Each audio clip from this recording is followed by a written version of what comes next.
রান্না করেছো? খেয়েছো? তুমি খাইয়ে দিবে না? নামাজ পড়েছো সারাদিনে? না, পড়তে পারিনি। কেন নামাজ পড়নি বললে নানা রকম মিথ্যে কারণ দেখায়।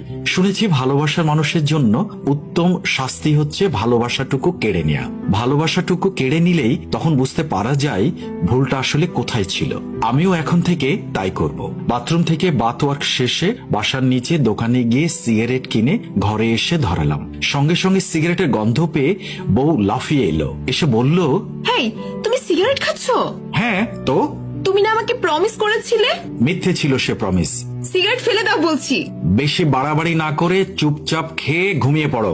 না, আমি খাবো না। খুব ভালো কথা, আমার একবেলা খাবার বেঁচে যাবে। ও তাই না? তাহলে কালই আমি বাপের বাড়ি চলে যাব। জানা কে তোকে আটকে রেখেছে? তুই গেলে তোর জায়গায় আর একটা বউ চলে আসবে। এখন সম্মুখের সামনে থেকে। রাগ দেখিয়ে বাসা থেকে চলে আসলাম। ঘন্টাখানেক পর আবার রুমে এসে দেখলাম বউটা বিছানায় শুয়ে কাঁদছে। জানি ও খায়নি। আমিও না খেয়ে বিছানায় মুখ ঘুরিয়ে শুয়ে পড়লাম। কিছুক্ষণ পর, এই ফ্যাচ ফ্যাচ করে কাঁদবে না।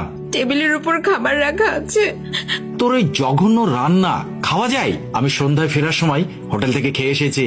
শুনে ও কিছু বলল না। একটু পরে বউটা আস্তে করে আমার গায়ে হাত রাখলো আর বলল, কি হয়েছে তোমার? আমি কি কোনো ভুল করেছি?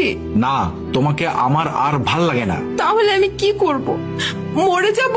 হ্যাঁ, যা মরে আমাকে উদ্ধার কর। এবার হয়তো বাড়াবাড়িটা হয়ে গেল। সে জোরে জোরে কেঁদে দিল, কিন্তু আমি পাত্তা না দিয়ে ঘুমানোর চেষ্টা করলাম। সকালবেলায় ওকে ঘুমন্ত অবস্থায় রেখে অফিসে চলে গেলাম। 9টার দিকে ফোন করলো। ফোন ধরে আমি বললাম, কি হয়েছে? এত ফোন কিসের? নাস্তা না করে চলে গেলে কেন? তোমার হাতের খাবার খেতে আমার বমি বমি আসে। এখানে এসে খেয়েছি। আমার সহকারী মুনতাহা নাস্তা নিয়ে এসেছে। ওই মেয়ের সাথে তুমি? ওকে আমি পছন্দ করি, ভালোবাসি। আর ফোন দিবে না সারাদিনে, মনে থাকে যেন। অনেকবার নিষেধ করেও ফোন করেছে, মেসেজ করেছে, কিন্তু আমি রিপ্লাই করি নাই। সন্ধ্যায় বাড়ি ফিরতেই পাগলি বউটা এসে হাউমাউ করে কেঁদে দিয়ে পা দুটো জড়িয়ে ধরল। সত্যি বলতে এবার আমিও কেঁদে দিয়েছি। তাড়াহুড়া করে চোখ মুছে ওকে টেনে তুললাম। শক্ত করে জড়িয়ে ধরে আমাকে বলল, অন্য মেয়েকে বিয়ে করার আগে আমাকে গলা টিপে মেরে ফেলো। আমার ভুলটা কোথায় বলে দাও প্লিজ। ভুল করেছি, ধরে মার দাও, গালি দাও। আমার কাছ থেকে ভালোবাসা কেন কেড়ে নিতে চাইছো? তুমি এইটুকু ভালোবাসা হারিয়েই এমন হাউমাউ করে কান্না শুরু করেছো? কিন্তু পরকালে যদি আমরা একজন জান্নাতি আর একজন জাহান্নামী হই, তখন আমাকে ছাড়া এই ভালোবাসাকে ছাড়া থাকবে কি করে? তুমি কি আমাকে এই দুদিনের জন্য চাও? তুমি চাও না পরকালে আমরা স্বামী স্ত্রী হয়ে পাশাপাশি থাকি? তুমি কি চাও না চিরকাল আমরা ভালোবাসার অটুট বন্ধনে আবদ্ধ হয়ে থাকি? তুমি কি চাও না আমরা দুজনে একসাথে জান্নাতের অকল্পনীয় সুন্দর উদ্যানে আদম হাওয়ার মতো হাতে হাত রেখে বিচরণ করি? বলো, এসব চাও না তুমি? এর জন্যই এত কিছু?